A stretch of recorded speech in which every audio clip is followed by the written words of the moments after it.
will just have it in the second semester. Unless you want another makeup class.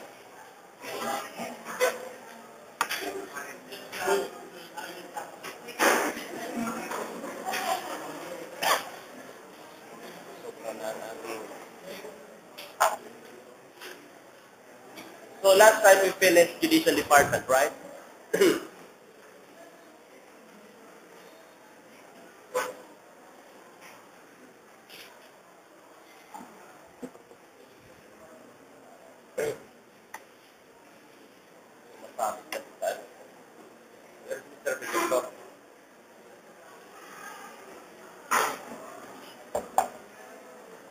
So we finished judicial department. Mr. Villaflor, can you buy water? Yung tarong, ano na, tarong galon? Wilkins. Okay lang, okay lang. Tarong galon siya. Yun lang, ano, may fortune pa ako. Although hindi nga dapat, di ba? Because I keep on talking. Pero na ano kasi ang aking kaya lang hindi pwedeng mamahinga dahil examination is fast approach.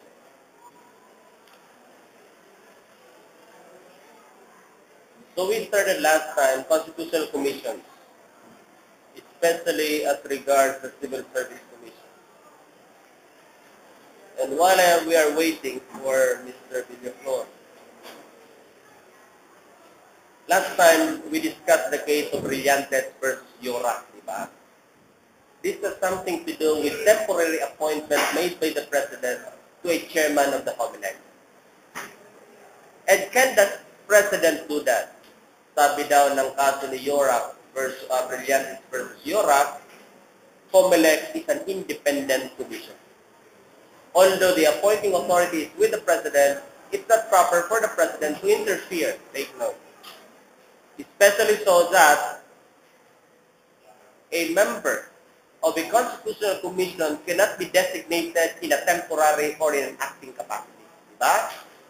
The problem should have been resolved by the commission itself without the intervention of the President. So, ang gusto ko naman ibigay sa inyo ngayon, ano yung mga sitwasyon? Because this is common to all. That commissioners and chairmen of this constitutional commission should serve for a fixed term of 7 years. And there are 4 situations where reappointment is no longer allowed. Say, for example, supposing I resign, can I be reappointed? Anyway, I have only served 2 years. Okay? Can I be reappointed? Or supposing I just served an expired term of 3 years, say, for example, because somebody died. So I was appointed to serve the unexpired term. Can I be reappointed once again to complete the 7-year term? So let's try to find out. Taking as cases, I know you have already read this, hopefully. Taking as basis the case of Matibag versus Binipayo. And the case of what? The case of Puna. Puna versus Villar. Year number 192791. April 24, 2012. Take note. That is a very important case. But to better understand this provision, I want somebody to read this. Especially the one na malaki-laki pa ang boses. Ano? Anybody? Any volunteer? Pwede po ba? Okay. Starting here. Ito. Because if, tapos lang ang okay, listen. That's important. The prohibition on reappointment in Section 1, Paragraph 2, Article 9, that's the Constitution applies neither to disappeal nor by plan ad interim appointments. Okay, because before that, because we have to remember that appointees to any of these constitutional commissions are appointed by the President and has to go through the scrutiny of the Commission on Appointment. That is a settled fact. Okay? That is approved ad interim appointment cannot be revised by another ad interim appointment because this approval is final under Section 16, Article 7 of the because a reappointment is prohibited under Section 1, Paragraph 2, Article 9, of the Constitution. Bypass as interim appointment can be revived by a new as interim appointment because there is no final disapproval under Section 16, under Article 7 of the Constitution, and such new appointment will not result in the appointee serving beyond a fixed term of 7 years. Okay. So first, ano po ang nalaman natin dyan? If the commission appointment disapprove your appointment, you can no longer be reappointed, diba? Because that's a prohibition. But if only bypass, take note, and you are extended an interim appointment, can you be reappointed again by the President without violating the prohibition on reappointment? Yes or no? Yes. For as long as it shall not exceed the 7-year term. So, can you be reappointed by the President 7 times? Yes or yes, for as long as you are continuously bypassed by the commission appointment. For as long as it will not exceed 7 years, because that is the term provided by the Constitution. Okay? Again. Section 1, Paragraph 2, Article 90 of the Constitution provides that the chairman and the commissioners shall be appointed for a term of 7 years without reappointment. There are 4 situations where this provision will apply. First situation is First situation, take note. where an entering appointee after confirmation that the commission on appointments serves its full 7-year term. Okay. So that's the first one. Wala po tayong problema dyan. Was confirmed by the CA, served his 7-year term, no question, he can no longer be reappointed. Diba? That's the normal case. Ano? Appointed by the CA, served the 7-year term, can no longer be reappointed. That's the first situation. What else? Such person cannot be reappointed to the public, whether a member or a chairman, because he will then be actually serving more than 7 years. Okay. Second situation. Second situation. The second situation is where the appointee, after confirmation, serves part of his term and then resigns before the 7-year term of office ends. Okay. So the second situation is, he was confirmed by the CA and has served part of the 7-year term, but resigned. Can he be reappointed? Cannot be reappointed. He cannot be reappointed. Take note. Ano? Sige, continue. Such person cannot be reappointed, whether a member or chair, the vacancy arising from retirement, because the reappointment will result in the appointee also serving more than 7 years. Okay. The third situation is where the appointee is confirmed to serve the unexpired term of someone who died or resigned, and the appointee completes the unexpired term. Such person cannot be reappointed, whether as member or chair, the vacancy arising from retirement, because the reappointment will result in the appointee also serving more than 7 7 years. Because that case of Matibang, ang kinocontemplate kasi nila, once you are reappointed, you again have a fresh 7-year term. Kaya yan, pag nag-resign ka and you have already served, say for example, 4 years, okay, and you are reappointed, so you again have a fresh 7-year term. Kaya sinasabi dyan, you will go beyond the 7-year term provided by the Constitution. That's why it is prohibited. So even if you have just served the unexpired term, unexpired portion, say for example 2 years lang, can you be reappointed still? No. Why? Because that will be equivalent to 7, 8, 9. 9 years. Diba? And that is already beyond constitutional limitation.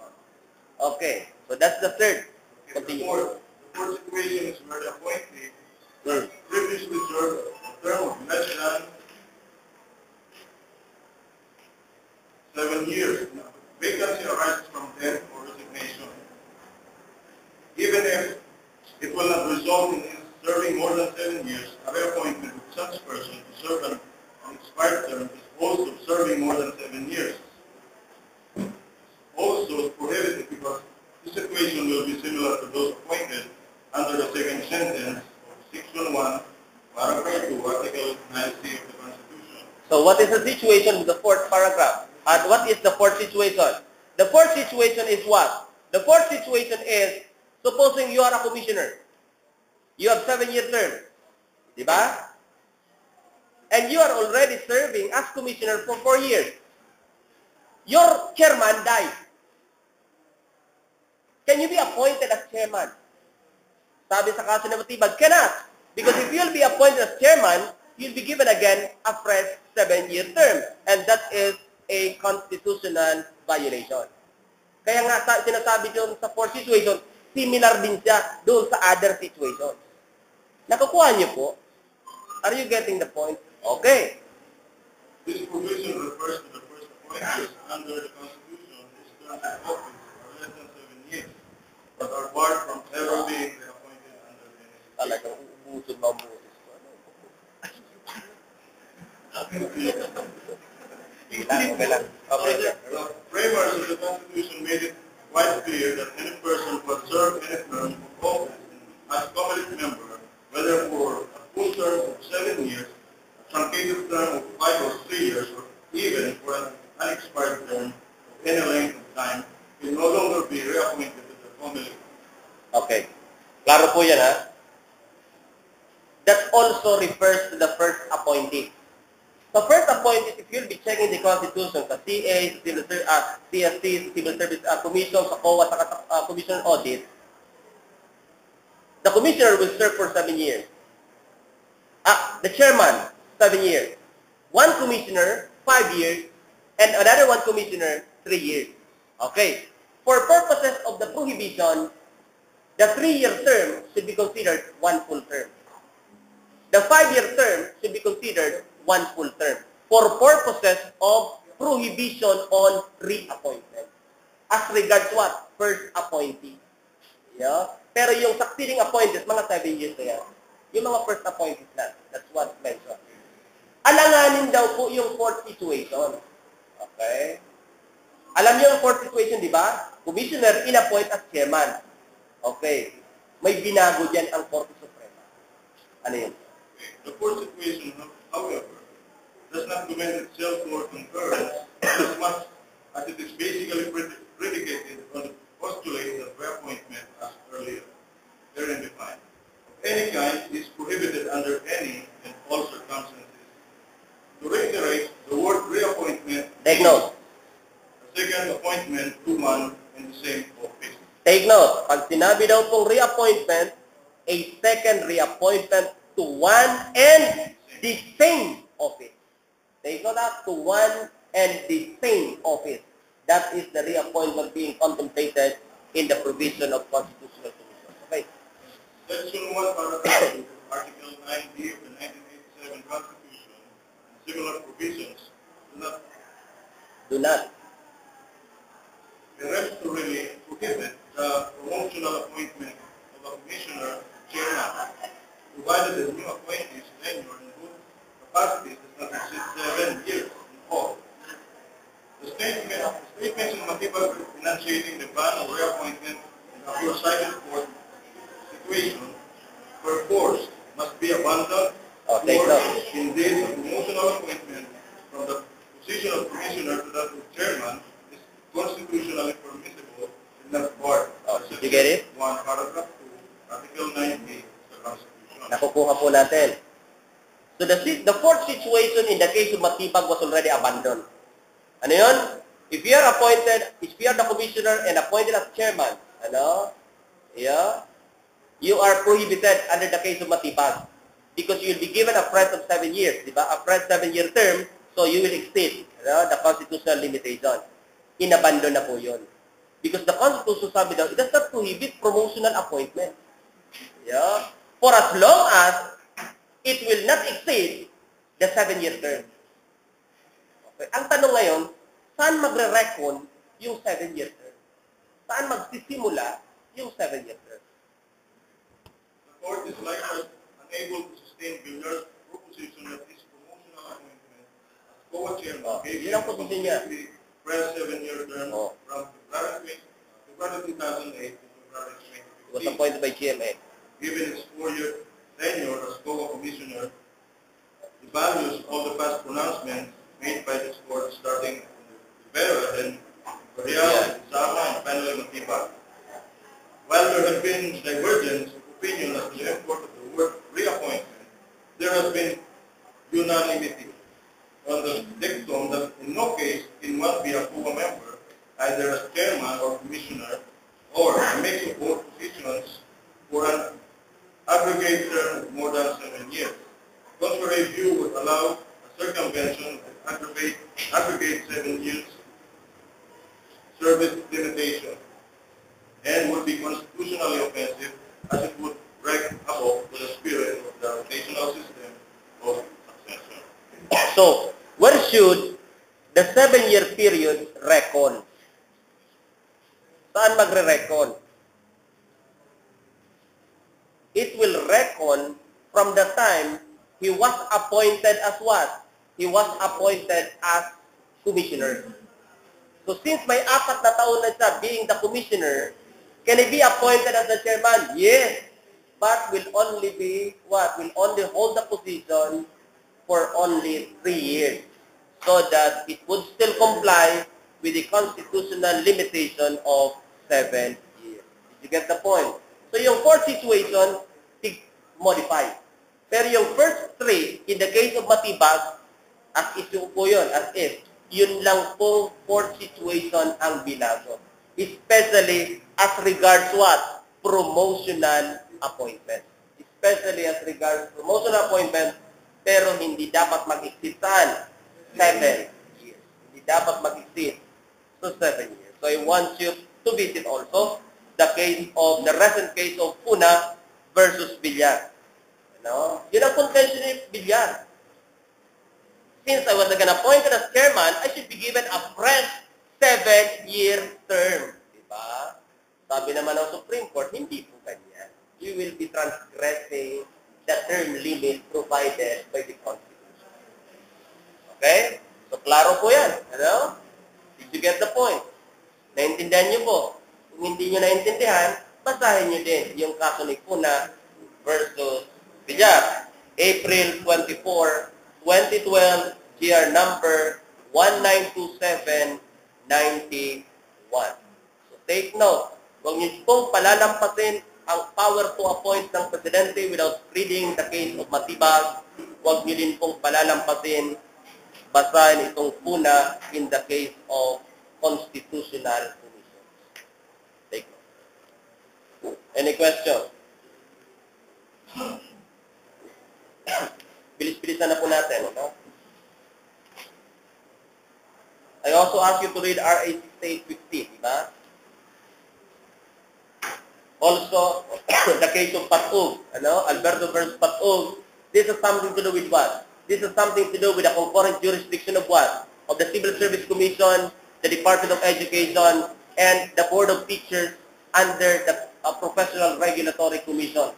They have concurrent jurisdiction over teachers. Take note. So, pwede mong i-file sa Civil Service Commission, pwede mong i-file sa Department of Education, pwede mong i-file sa Board of Teachers ng PRC. Pero sabi ko nga sa inyo, once nag-assume ng jurisdiction yung isa, it will already exclude the other tribunals, although they have still jurisdiction. I am hoping you get it. Also, practice of profession, we have already settled that. And what is the scope of the Civil Service Commission? Does it include everybody within the government? Let's check. The civil service embraces all branches, subdivisions, instrumentalities, and agencies of the government, including government-owned and controlled corporations, but you encircle only those with original charters.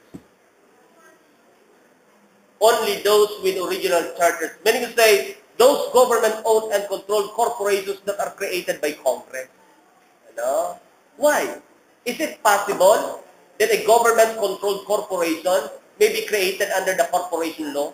Yes or no? Yes. But later on, acquired by the government. So that's possible. These government-controlled corporations are not Are not or do not have original charters. So are they covered by the civil service? No. In fact, are they covered by the civil service regulations? No. Ano ang nag-govern sa kanila? The labor code.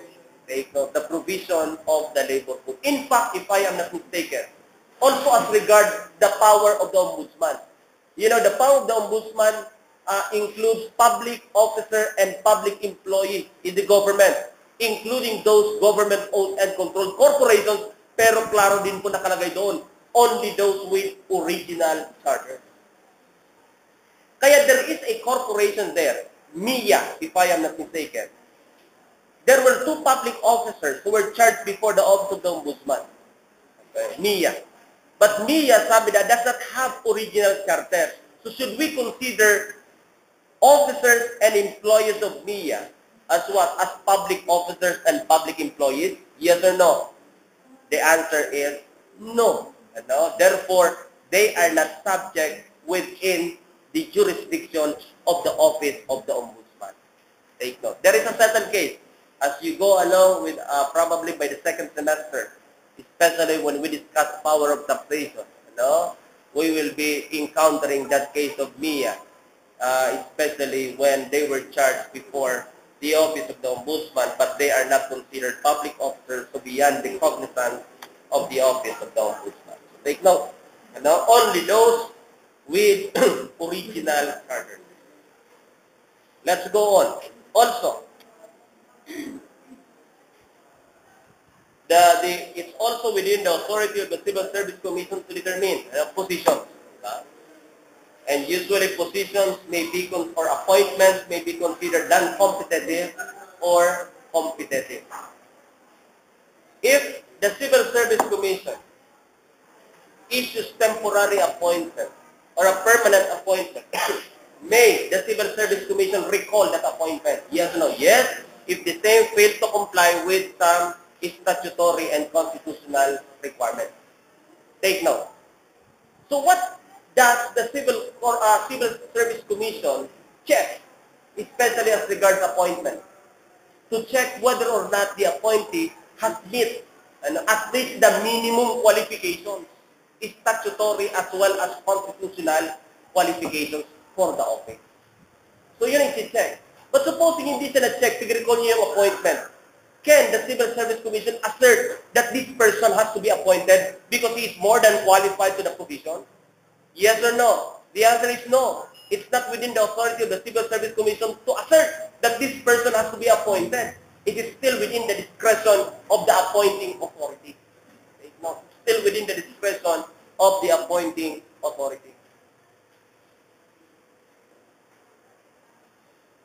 Ano pa? If the Civil Service Commission issues a temporary appointment because you failed, you still don't have the necessary eligibility. Supposing you pass the competitive examination, will that ipso facto or will that automatically transform your temporary appointment to a permanent one? Yes or no? Answer, no. That is according to the case of what? Provincial Warden of Camarines Sur versus CA, if I am not mistaken. I think I'll be found in your book. A new one has to be issued.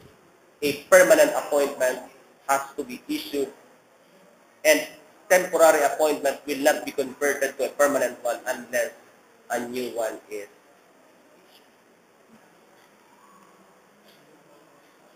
No officers or employees of the civil service shall be suspended or dismissed except for cause as provided by law. Take note. No officer or employees of the civil service shall engage directly or indirectly in any electioneering or partisan political campaign. Teacher, nagduman, Madi. Ano nga yung Madi? Butuhin man daw si Padi mong kapitan. Butuhin daw si Padi mong kapitan, ha? Si mga aking mo sabihin na butuhan si Padi mong kapitan. Butuhan si Agum kong kapitan. It's not electioneering. Yes, because you are soliciting vote. You remember, if you are a teacher, a public school teacher, you are covered by the civil service, and that is considered electioneering, and you can be what? You can be sanctioned for that. Take note, so you have to be very careful. And kulping nangyayari kaya, di ba? Kulping nangyayari especially in the remote areas, di ba? government employee, tapos nagsasaro-saro pa, nagdi-distribute pa ng mga ng mga campaign paraphernalia, in order to boost the what? To boost the candidacy of a relative. Take note, that is a constitutional provision. They should not engage in any partisan. Pero supposing you are just there, pinapabisto mo man lang, that these are the candidates in the barangay. It's not partisan, no. There should be a what? There should be a concrete manifestation that your intention is to solicit vote. Take note. There you are engaged in partisan politics. Also, we already know, members of the military are not allowed to engage in partisan politics. Sabi ko nga ni Sendo, we are members of the armed forces. We are the reserve force. Diba? So are we therefore not allowed to engage in partisan politics? Oh. Di ba reserve force tayo? Ha? Oh. So we are member of the armed forces, di ba? Nasa reserve force lang kita. So are we not engaged in partisan politics? Yes or no? As regards the military, the prohibition is only applicable to those in the active service. Those in not reserve force, hindi po applicable yun. Yeah? And I also would like to emphasize that sa barangay elections, that is a non-partisan politics. And I also would like to emphasize also, this is already additional information, na siguro may mga partidaries ka mo nagpapaling certificate of candidacy, bawal po ang Public Attorney's Office magnotaryo ng certificate of candidacy. Bawal. Yeah? Because there is a prohibition. Election-related cases, we are not allowed. Except to assist teachers, especially if they are being harassed during elections. That's why during election period, or during election day, the Public Attorney's Office is open. Take note, from 8 o'clock to 6 o'clock in the afternoon. So kung may teacher po, kung teacher kayo, public school teacher, na grabing pasali kang may kandidatong grabing pasali, questioning maray, you can go to our office and we could give you some. Depending kung saang district office kayo halimbawa, taga Del Gallego ka mo, ay doon ka nga kita sa Calabanga. Taga Calabanga ka mo, okay. Or Garcia Torena, de Roma, you can go to the town. Puro ba rin doon? From Garcia Torena. But I just would like to tell you, so not to engage in any partisan political campaign. Pero halimbawa, miyembro ka sa political party. You are in a public office, you are a member of a political party. Would that be okay? Yes or no? The answer is no. Wala naman pong problema dyan. Wala naman pong problema. For as long as you are not soliciting right to self-organization. Can employees in the public sector unionize?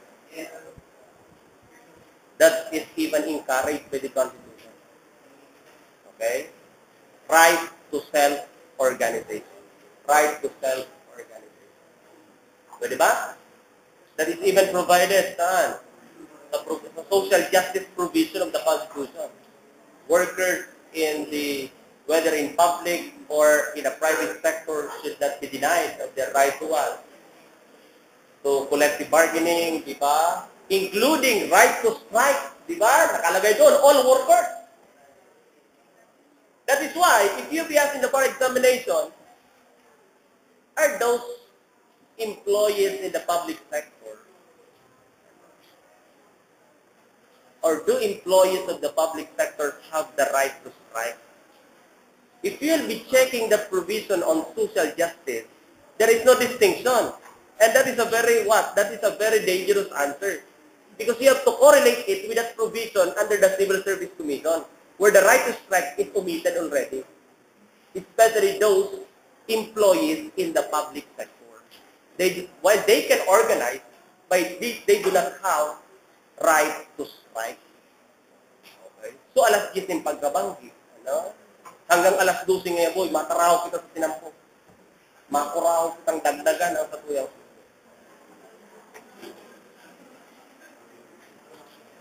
Is it right? You know, plus the labor code. The labor code has defined strike as what? Stoppage of work. So there is a stoppage of work, so there is a... Okay, yeah. And that is not allowed, especially those in the public sector. In fact, if you will be checking the case of Manila Public School teachers versus Lagyo, Manila Public School teachers versus Lagyo, they went on strike, They had, there are class interruptions, lumabas talaga sila, pumunta sila sa kalsada, and they did not teach. So the Secretary of Department of Education issued a return to work order. They did not. So what was that? They were terminated. Okay? They were terminated. Okay ba yun? Yes or no? Okay ba yun? In the first place, they did not have right to do that. So, sige. So they were terminated. Pero sabi nila, apply compassionate justice also. So binabalik. Bigyan niyo pa kami ng back wages. Wag na din, kayo ang may sala, di ba? Mabuti nga, pinabalik kayo. You check the case, Manila Public School Teachers versus Lagyo. Manila Public School Teachers Association versus Lagyo.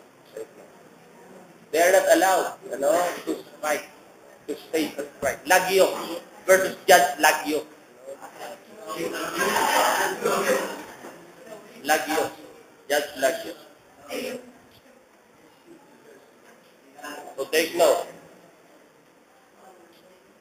Ano po ang sinasabi ko? Nariyan yan sa aklat nyo. Hanapin nyo lang. Nariyan yan. Because hindi ko napigil isa-isa. No elective official shall be eligible for appointment or designation in any capacity to any public official or position during his tenure, except if the Constitution allows it. What is the settled jurisprudence on the matter? The settled jurisprudence there is the case of what? The case of Gordon. When Gordon was appointed as chairman of SBMA, when he was still the mayor of Olongapo City. So, sabi ng Supreme Court, it violates his constitutional provisions. So, his holding the position of being the chairman was held unconstitutional, but he was never removed as mayor. So, you check that case also, and especially the jurisprudence in the case, emphasizing this constitutional prohibition that elective officials are not eligible to be appointed in any capacity to any public office or position during his tenure. Double compensation also is not allowed, just read. COMELEC. We have the case of Cayetano versus Monzon. I have already given you that, September 3, 1991, right? It clarifies to us what engaged in the practice of law is. Also, recent jurisprudence also, I have already mentioned to you the case of what? Administrative matter as regards the statement of the UP College of Law on the plagiarism allegations against Justice Mariano del Castillo. That is a 2011 ruling of the Supreme Court. So please read also that case because that is very recent.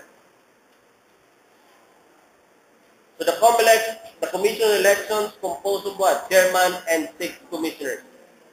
Natural born, 35 years of age, at least. And must not, so ito rin, common to all, must not have been candidate for any elective position in the immediately preceding elections. Take note. Take note. The law does not distinguish, so we should not distinguish. It does not only refer to national elections. It does not only refer to local elections. It does not only refer to national positions. It does not also refer to local positions. All elections, any elections, whether it be regular or special, for as long as it precedes your appointment. And you are a candidate. Take note now, you are a candidate to an election that precedes your what? That precedes your appointment. Is it required that you be a member of the Philippine Bar? Not necessarily, but majority should be members of the Philippine far. Take note also, enforcement of election laws. Enforce and administer all laws and regulations relative to the conduct of an election, plebiscite, initiative, referendum, and recall. So enforcement and administration of election laws is with the COMELEC. Take note. But if you will be checking the provision, there is no mention of exclusivity. And that is the point in the case of what? That is the point in the case of Miguel Arroyo versus COMELEC DOJ panel. No? So meaning to say what? What does it say? Since it does not mention exclusivity to the COMELEC on the enforcement and administration of election laws, it does not prohibit the Department of Justice from also taking cognizance of cases relative to elections. Now the pronouncement of the Supreme Court is what? They have concurrent jurisdiction. They have concurrent jurisdiction because wala naman po bang nakalagay dyan na exclusive, di ba? Ang nakalagay lang po sa provision ng ating Constitution, enforce and administer all laws relative to elections. So in order to better understand this provision, I want you to read that case of Arroyo versus COMELEC DOJ. That is a recent case and recent development in our election laws. Pero still, the situation remains that the President cannot extend pardon as regards election-related offenses without the favorable recommendation of the COMELEC. Can you avail of probation if you have violated our election laws? Pwede ka bang mag-probation? Yes or no? Pardon, as a rule, cannot unless there is a favorable recommendation from the COMELEC. How about probation? Can you avail of probation law in election cases, especially if the penalty does not exceed 6 years? Yes or no? It would have been yes had the Omnibus Election Code did not say otherwise. Okay? So the Omnibus Election Code is so categorical in saying that probation is not allowed in violation of our election laws. Kaya kahit ang penalty niya class, ang baba, like for example, gun ban, kahit pa high-powered ang baril mo dyan, kung kinasuhan kang gun ban, it doesn't matter, ang penalty niya, I think, does not exceed 6 years. So, could have been probationable, diba? Pero the law itself provides na hindi po siya probationable. Kahit po sa dangerous drugs law,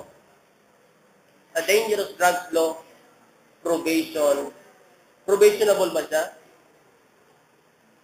Of course, ang problema lang, most of the acts committed under the dangerous drugs law are certainly not probationable because the penalty exceeds 6 years. Except what? Except possession of paraphernalia, if I am not mistaken, where the penalty does not exceed 6 years. Probationable. Pero hindi ka pwedeng mag-amin sa kababang penalidad. Yung plea bargaining is not allowed under the dangerous drugs law. So kung sinasabi ng ating batas na hindi po pwede yan. Because probation law is from Congress, the Omnibus Election Law is also from Congress. Take note. Ano pa? The COMELEC supervise during election period and regulate the enjoyment or utilization of all franchises or permits for the operation of transportation and other public utilities. Can the COMELEC decide whether or not these voters should be excluded from the list? Is it within the jurisdiction of the COMELEC to determine whether these voters should be excluded or included in the list? Yes or no? In essence, class, the main issue there is what? Right to vote. And right to vote is a judicial determination. So it's not within the cognizance of the COMELEC, but it's within the cognizance of a regular court. That is why, if you will file a petition for exclusion, if you will file a petition for inclusion, you file it before the municipal trial court, di ba? You file it before your court of limited jurisdiction.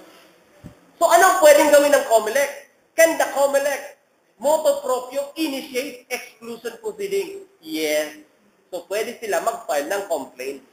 Ano? Pero hindi sila pwede mag-determine kung pwede itong exclude o hindi pwedeng exclude because that is judicial determination.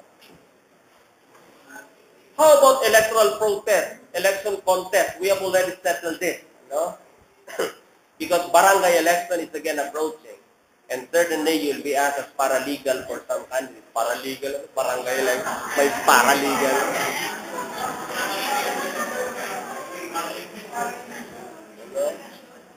Dahil mo bisa naman. Barangay itik-itik. Ayun nga yan. Si Kapitan nga yan, nag-engage ng 50 paralegal. Isa niya daw yung kuko, ang pambayad niya. No? So, electoral process as against barangay captain, barangay kagawad, where will you file it? Putong ka, simple ba, dumanyan sa mo, kaaram nagka-college of law ka. Ano? Kapag nga kung electoral process naman sa kalaban ko, tigdaya nga ako. Sa'yo ko nga yung attorney na ipapile. Again, masupog na simbagong tanda ito pa nadidiscuss. Ano? Tapos may provision ka, ano? Abogado. What will be your answer? This provision. Ano? This provision, number 2 of your article, section 26. The article. Where will you file it? Big-check na ba ganyan? Ano? President and Vice President, before proclamation, before assumption, lahat. Lahat. Before proclamation, before assumption, COMELEC, lahat yan. Okay? After proclamation, President, Vice President said. Senators said. Members of the House of Representatives, HRET. Diba?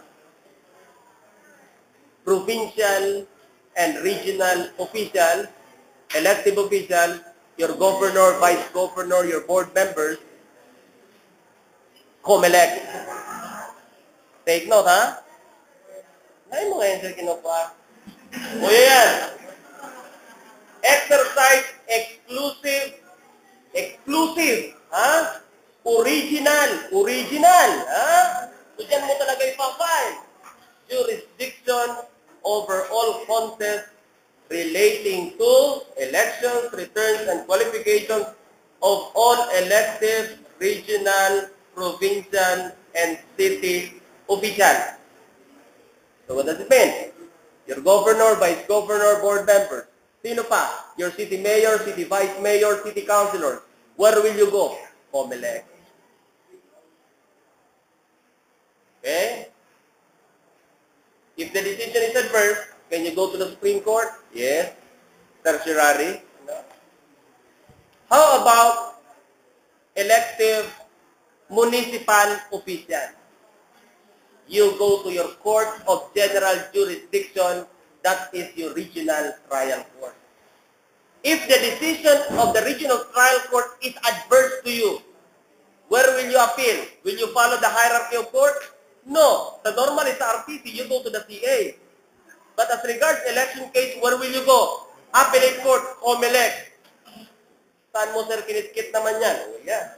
And appellate jurisdiction over all contests involving elective municipal officials decided by trial court of general jurisdiction. So, ang appeal niya, COMELEC. So, barangay official, electoral process, where will you go? Yeah.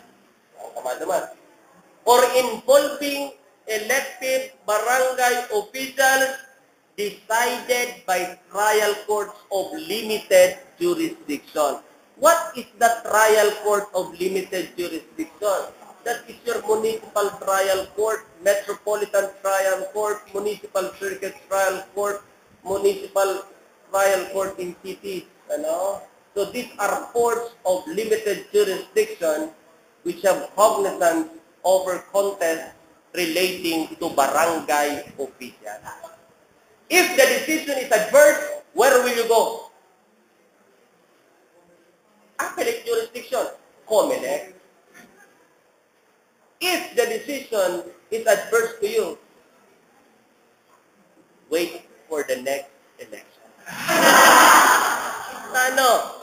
Decision, final orders, or rulings of the COMELEC involving elective municipal and barangay officers shall be final, executory, and not appealable. Pero may remedyo pa maya. Hindi ko pwedeng i-apila. Diba? Meron naman tayong extraordinary remedy on special civil action of certiorari on ground of grave abuse of discretion. Pwede pa rin. Kaya lang you're wasting your money, you're wasting your resources. Hintayin mo na lang na ay! 3 years man lang. Okay? 3 years lang naman, di ba? Hintayin mo na lang. Kabayan mo na lang. Congrats and see you next time. Kanya naman pa yung umanda ka. Gaya nung ginawa ni Aga Mulang, di ba? Congrats and see you next time. Di ba? Ha? Ha? Magkakandidato ba si Aga? Ha? Let's cross the bridge when we get there. Okay? Let's continue. So how does the COMELEC adjudicate pwedeng en banc, pwedeng division? Pwedeng en banc, pwedeng division. And how does the COMELEC perform its duties? Pwedeng administrative, pwedeng adjudicative. Administrative includes what? Elections, including determination of number of and location of polling places, appointment of election officials, and inspectors and registration. You know,